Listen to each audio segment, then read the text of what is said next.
Hi all, welcome. Thank you so much for being here today. My name is Haley Platt. I'll just start off by introducing myself.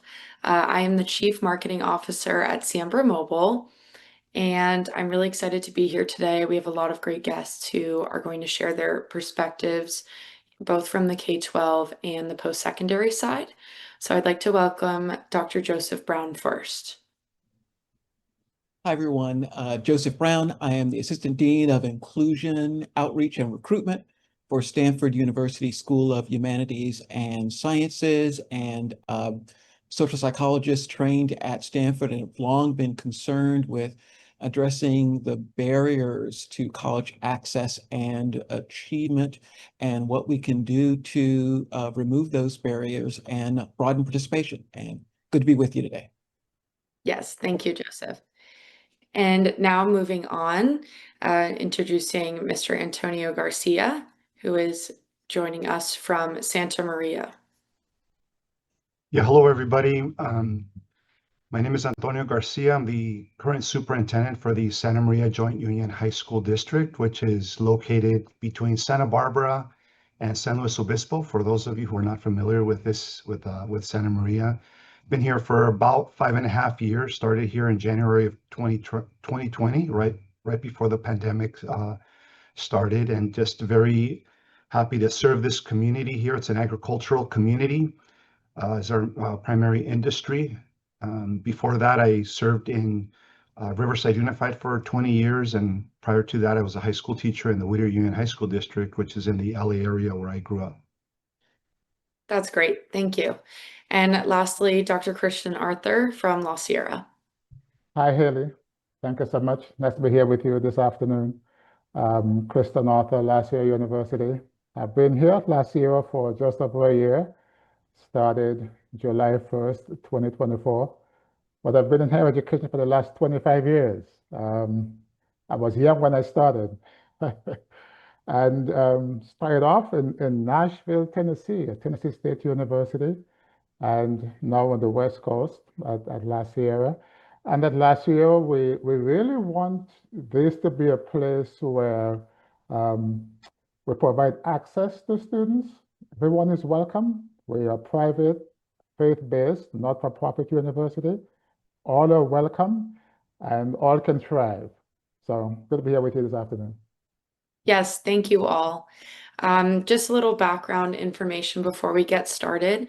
Siembra, I've had the privilege of working with each of these individuals, and it's been so amazing to see how the Siembra platform has transformed students from Mr. Garcia's district and ultimately getting them to institutions like Santa Clara, my alma mater, La Sierra, and Stanford.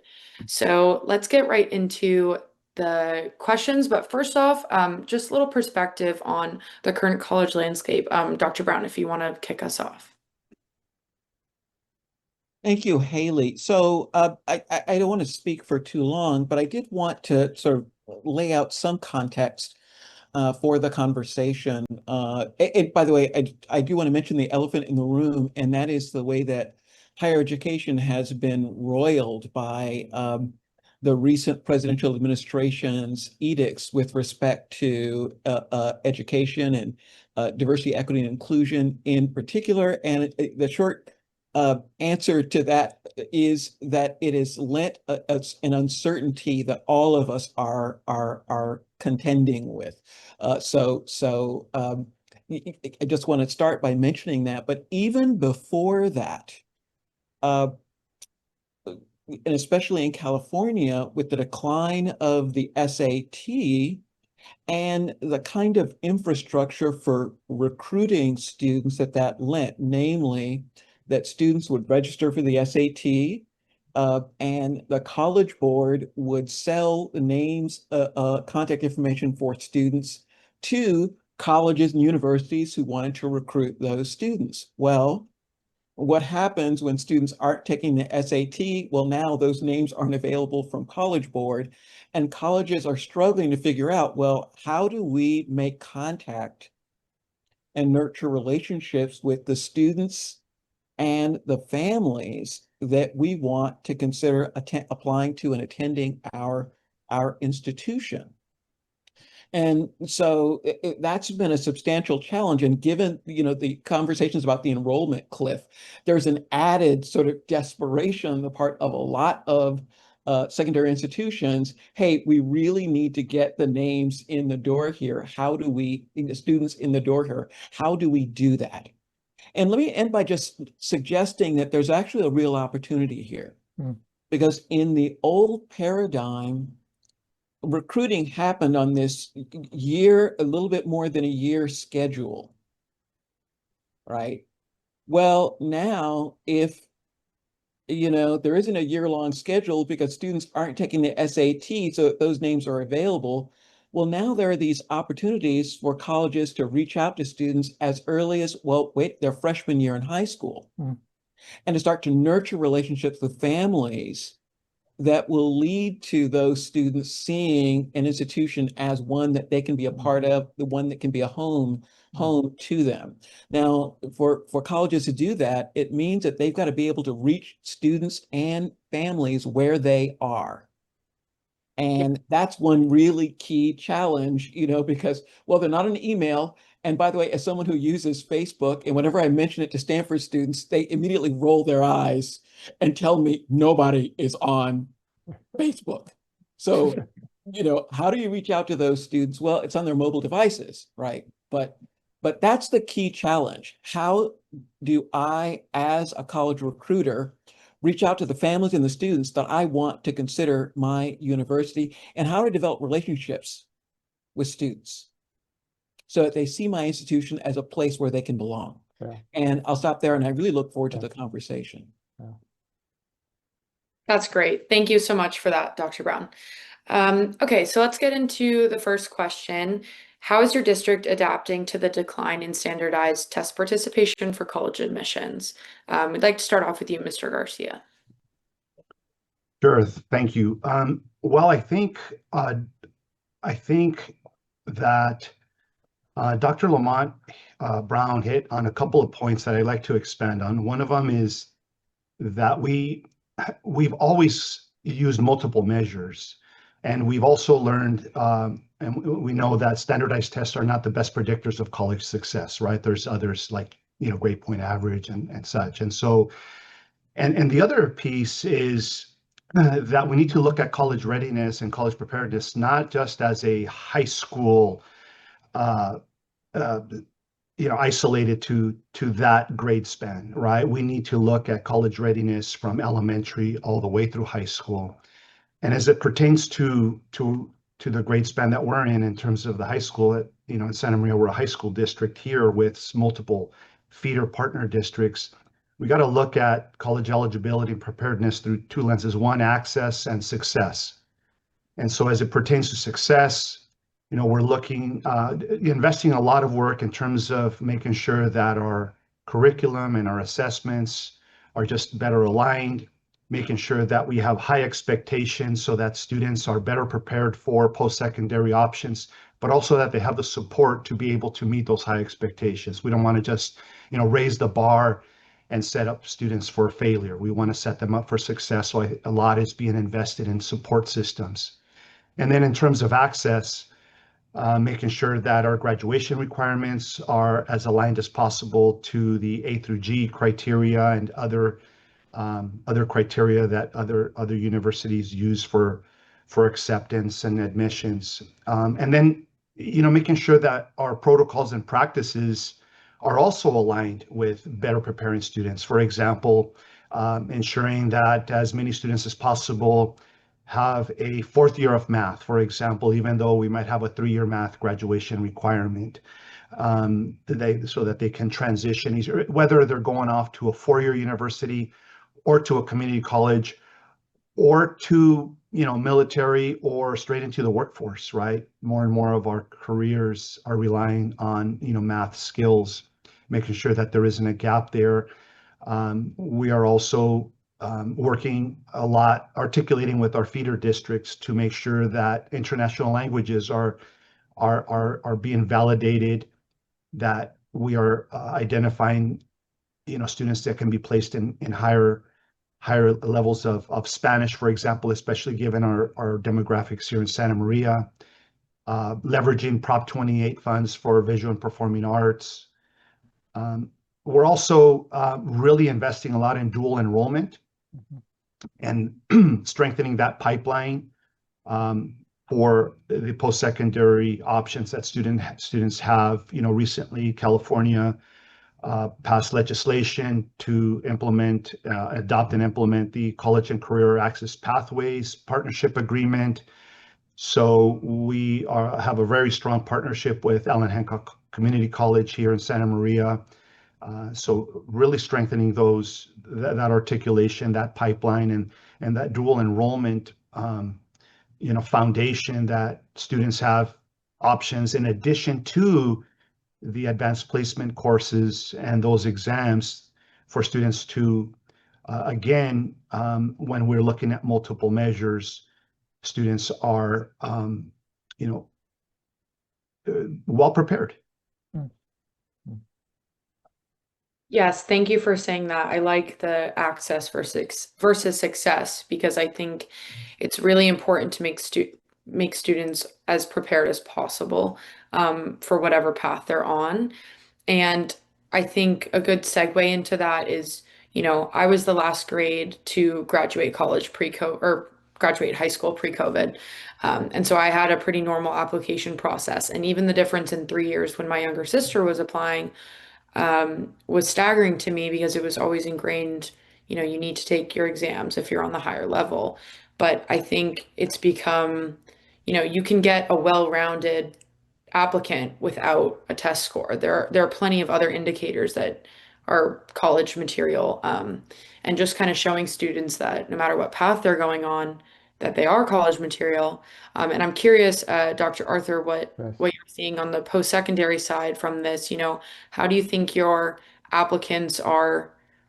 Some would say like it's like a gap in the application maybe, but how would you say that students are expressing themselves and putting their applications with their best foot forward? Thank you so much. That's a good question because, and probably the decline in test scores availability because students are not taking the test as they used to.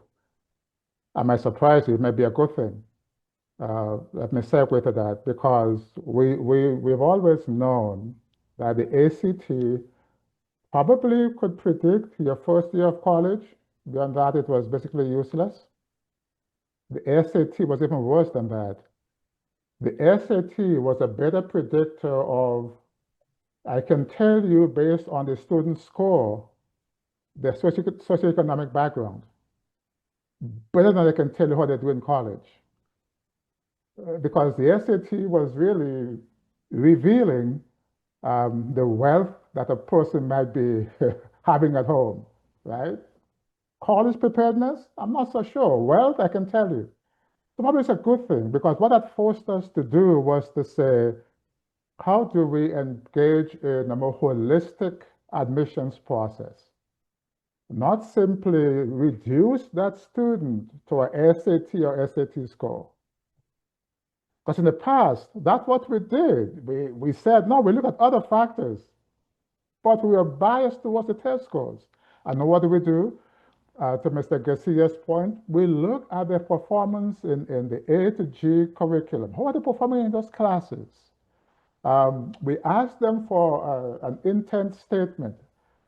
Tell me your vision. Tell me your aspirations. What do you hope to accomplish from your life? We ask for recommendations from the high school teachers and counselors. How is this student? What can you tell us that might give us some confidence that they might do well in college? And most importantly, what kind of support might they need? And I think this holistic way in which we now look at that student and not reduce them to a particular test score is a wonderful thing. And we've become a lot more accessible. We've become a lot more supportive because when a student comes in, we probably have more information. We can get a sense of these things they'll need for them to thrive. Can we provide those kinds of support? It is not enough to provide access. We must also provide the support that every student needs. I'm so glad you said that because I think it really resonates with me, and I know it does with Dr. Brown as well. Side note, if you want to go check out a podcast episode that we've done together, he has really expanded on how do we support students and shift their mindset from, thinking that they're not college material to that growth mindset of how can I use my skills that maybe aren't like traditional with another students, but how do those put me in a place to be successful in the real world? And I think that that's great that you as, president, you're seeing a change in your students and your applicant pool and, how you approach those when the time comes around, how do you approach that? So So Haley, let's a little bit of a conversation here, a little off script, a little bit. I've had 25 years in higher education. I've gone through every faculty rank. I've had tenure after 6 years. I've held every academic administrative position. Here's the surprising part. After high school, I didn't go to college. You know why? I didn't know I could. It wasn't that I wasn't prepared academically. I did not know that I could. I'm the baby of my family, the first to go to college. Nobody at home had a college-going conversation. None of my friends had a college-going conversation. So after high school, I did what I thought I was supposed to do. I went to work. Mm. And there was somebody like Dr. Brown or Mr. Garcia, was somebody in conversations with me 5 or 6 years after high school graduation, introduced the concept of going to college. I said, what is that? What do I need to go there? That conversation led to an application, led to an acceptance. And I can tell you, I can see my life prior to that conversation, where it was going, and my life post that conversation, how the trajectory of my life has changed. And I think we owe it to every young person. We can change their life trajectory by having those meaningful conversations, not simply about access to college, but let me support you through that process, through admissions, and support you through that process so when you're enrolled, you can be successful, you can graduate. Listen, you have a college president who after high school didn't go to college. How many young persons out there are not living up to their full potential because we haven't had that conversation? that's great. And I know, Joseph, if you want to go ahead, I know you definitely have something to respond to all of this. Well, no, I really appreciate those points, especially also as a first generation college student myself. And I do think about students who fall by the wayside and stop seeing themselves as college material, so that by the time they reach their junior and senior year, in the old paradigm for recruiting, they might not even be available. Right. And if they're contacted, they're not even thinking of themselves that way. And so whatever we can do to continue to get students seeing themselves as college material, I think will be helpful.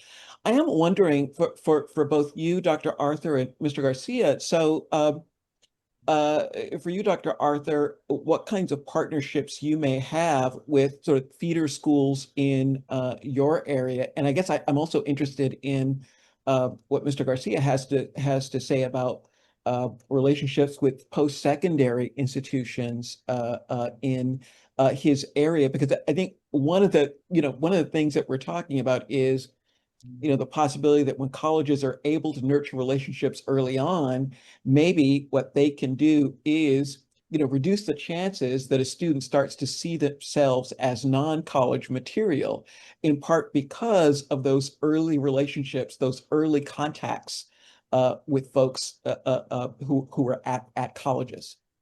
That's beautiful. I'll jump in and then Mr. Garcia could add to it. So we start early.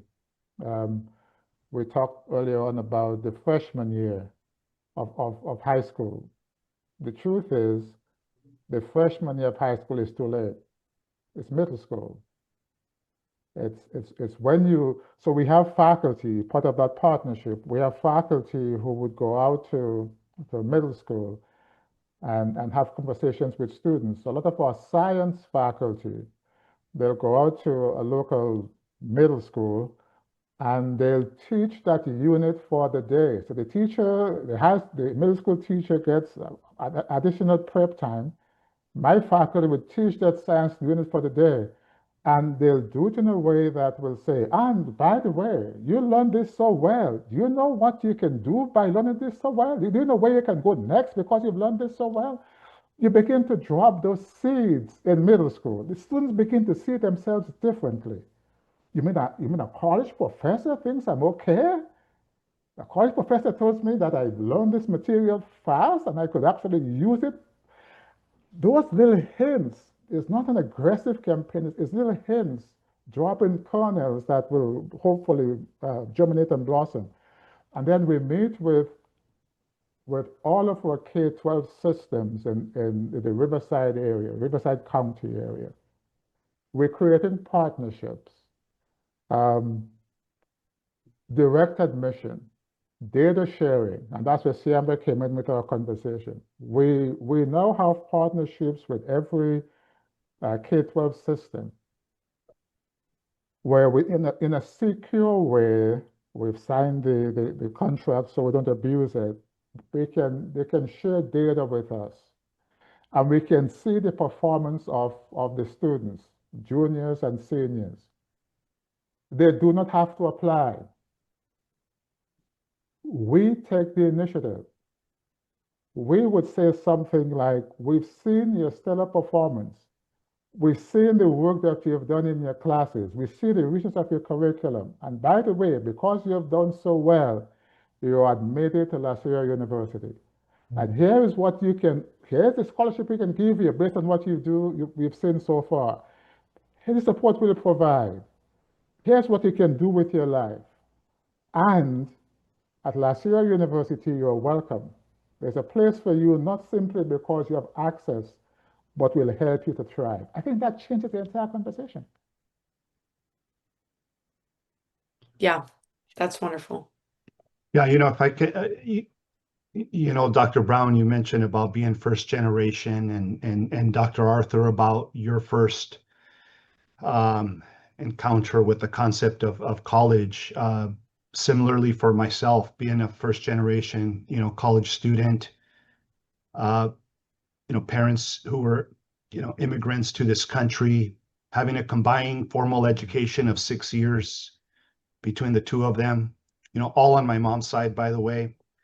The concept of college was very abstract at best. And so to your point, Dr. Arthur, about high school being too late to begin to engage young people in this conversation of going to college, I was very fortunate to have an elementary teacher who exposed me to this idea of going to college, and that seed began to grow and blossom from that early age. Of course, it was kind of a general and it was still abstract at that young age, but as I continued through my junior high and high school years, of course, it became a lot more solidified and a lot more of a viable picture in terms of my mind and my future. But and so with that, some of the things that we're trying to do here at the high school level, where we're kind of in that midway point, if we will, almost like a linchpin point, and that crossroads for a young person's trajectory from elementary to college.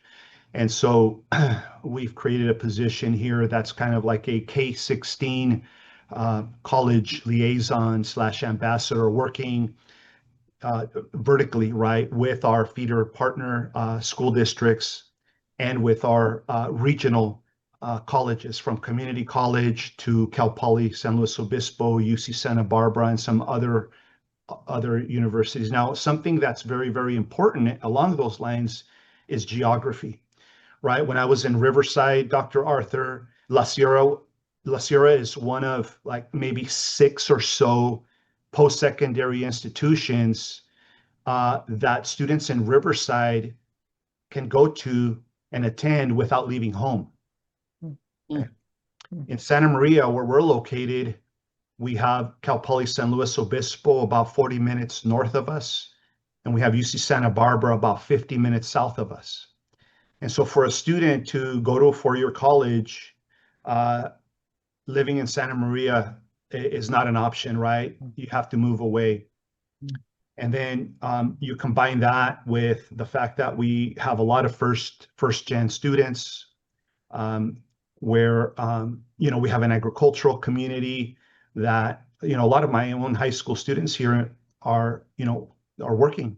Many of them working in the fields to help support families. So there's a lot of family dynamics, some cultural dynamics that are going on. And so I think there's a very, very important need to really bridge the high school and the post-secondary worlds in order to tap into the potential that our students have within our communities. And I think there's different ways that we can do that. And then, data sharing is definitely one of those, Dr. Arthur, that you mentioned. I think there's a great need to connect parents and family, look at college going as a family conversation, right? Just given the fact that, just there's different socioeconomic dynamics going on in different communities, and then leveraging partnerships like Siembra Mobile and and others that can kind of work as partners to help bridge some of those gaps.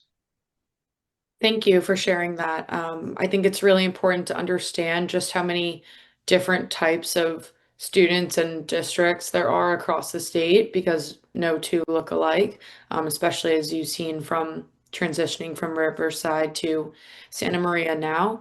And of course, that I loved that you both used the seed analogy, because that's that's actually what we talk about.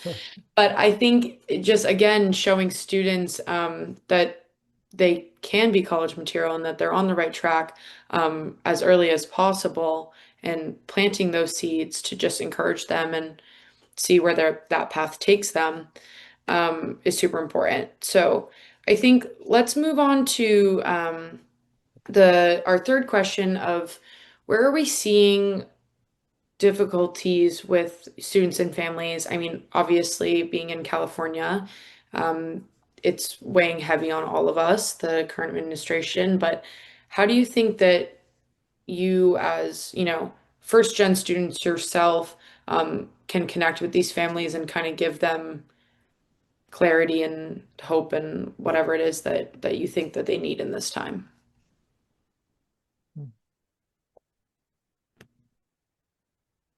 Maybe Mr. Garcia, if you want to start. Sure.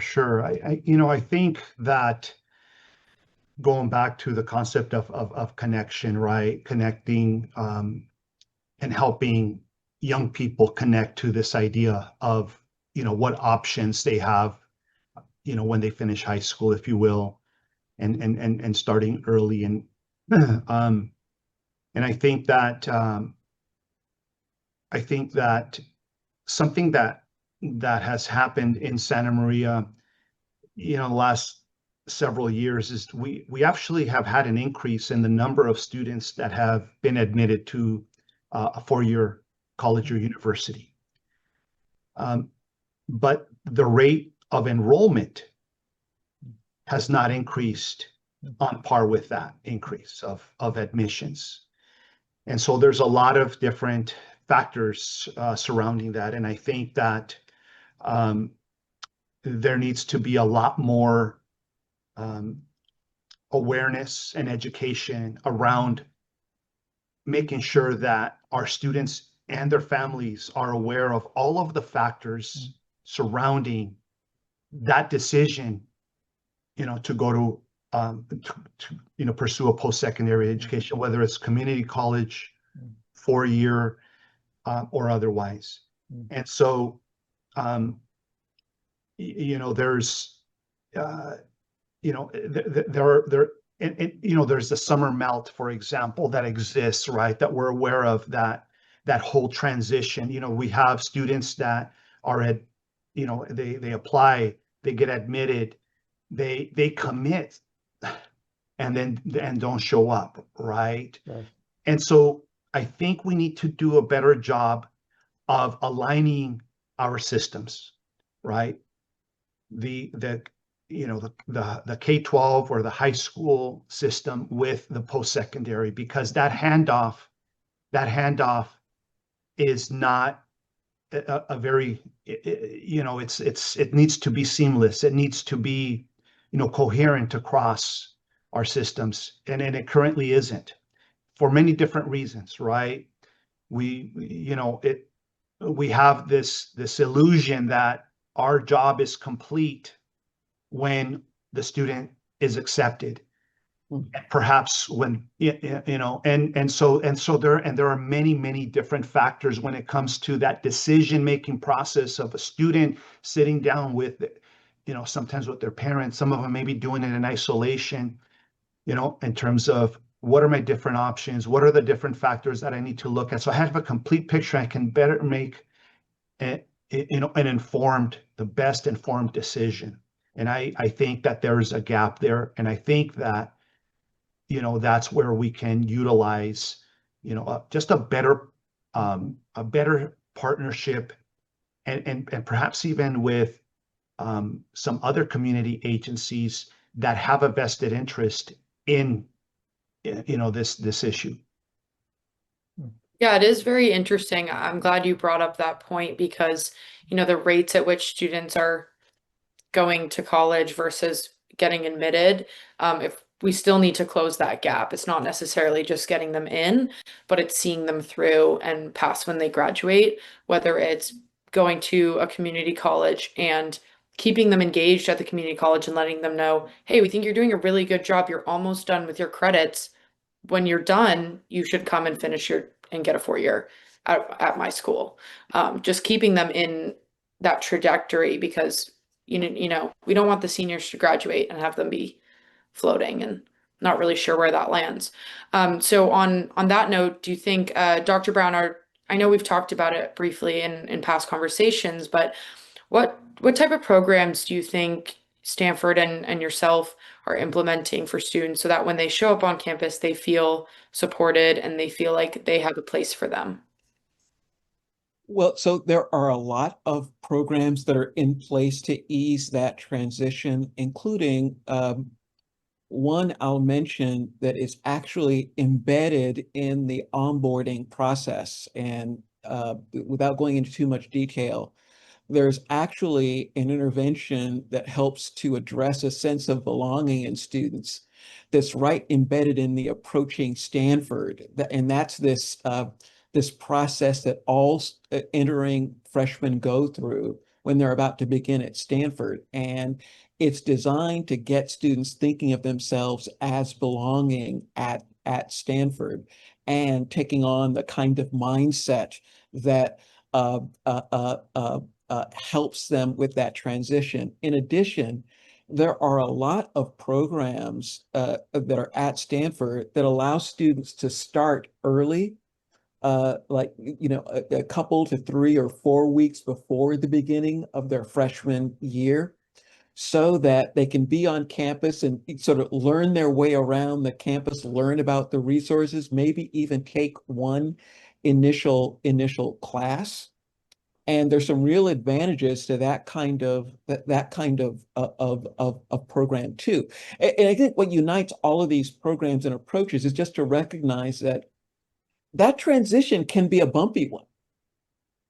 And that one aspect of that transition is helping students to see that this can be a new home for them, a place where they can belong, and giving students tools and resources to begin to visualize themselves that way. That's great. How about at La Sierra, Dr. Arthur? Oh, thank you. So I think we said earlier on, I think it was Dr. Brown that said it. College going is a family experience, right? And I think we have to grapple with how do we bring the family along in that decision making? We think it's the 18-year-old. It really is not. Right? How do we make it a family decision? And how do we help families to see what's next for their children? You get admitted, but what's next? How would my child navigate through this process? It's costly. Can I see the way financially to make it happen? And I think we have to do a better job of showing to students and their families, this is how financially this could be done. This is what we'll provide. Let me tell you what you're probably going to get from your Pell Grant and your Cal Grant and other kind of aid and a scholarship that we give. And this is how this could be done. This financially, this could happen this way. Got to have that level of hand-holding, make them realize, oh, this is actually doable. And a part that we do not do well as universities, what happens after graduation? These are the career opportunities. These are what could happen next. And not simply in terms of a philosophy, to say that we have a career services office, and that's the level of support we're going to provide. And that's our success rate. 80% of the students, 90% of the students who use our services land a job in 6 months. We have to be that deliberate and to show in every step what's next, what's possible to happen next, and how we as a campus can help facilitate the what next conversation. But I know that, we grapple with, we do the liberal arts tradition, and we say it's the thinking human is enough. Yes, and the thinking human has to eat and live and earn a living. And we have to also have that level of conversation that says, and will help you, facilitate you in your career development. And that's part of the what's next after college conversation. Thank you. I'm glad you all brought those programs up, and I think we all agree that students are at the forefront, and ultimately we're just trying to help them find their purpose and discover what the best path is for them. And kind of as we're wrapping up, I know there's a lot of talk right now just in general of what's going on, and here's what's going on, here's the report, but there's not a lot of how we can solve it. So I'm wondering, as we wrap up, what are some supports, partnerships? I know we all use Siembra in our own ways, but how can we connect the TK12 and post-secondary systems, and how can we continue to support students going forward? I'll jump in. I like the idea of Mr. Garcia shared, and we probably need to do more of that. Those K16 collaboratives that we, by saying K12, we inadvertently give the impression it ends at 12. It doesn't, right? Whether it's K14, K16, and I do not mean by that everybody should then think about a 4-year degree. Whatever the post-secondary journey is, it should be built in this K through whatever it is experience. And probably we should change this mindset to include K16, to say, maybe afterwards you want to be an electrician or a plumber, and that's okay. But you need this certain level of certification to make it happen. It doesn't end at 12. To have those conversations, to see the journey beyond 12, a practical how-to, and to be engaged in the school districts, to be there, to be visible, to bring our parents on campus over parent night. And, we had an activity where part of our parent night was to help our parents understand the FAFSA. We use the acronym and we think that they know what it means. What's that? What do I need to do? What does Johnny needs to do?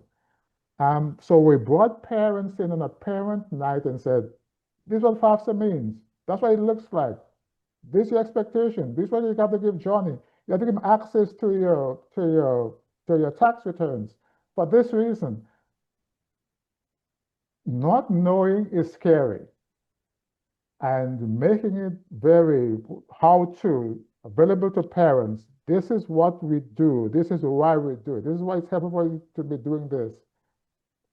A parent night where parents come in and understand the college process. For first generation students like me, my mom never had been on a college campus. But a parent night where she is invited and welcomed and celebrated and told, this is what it means for your son and daughter to be part of this, revolutionary.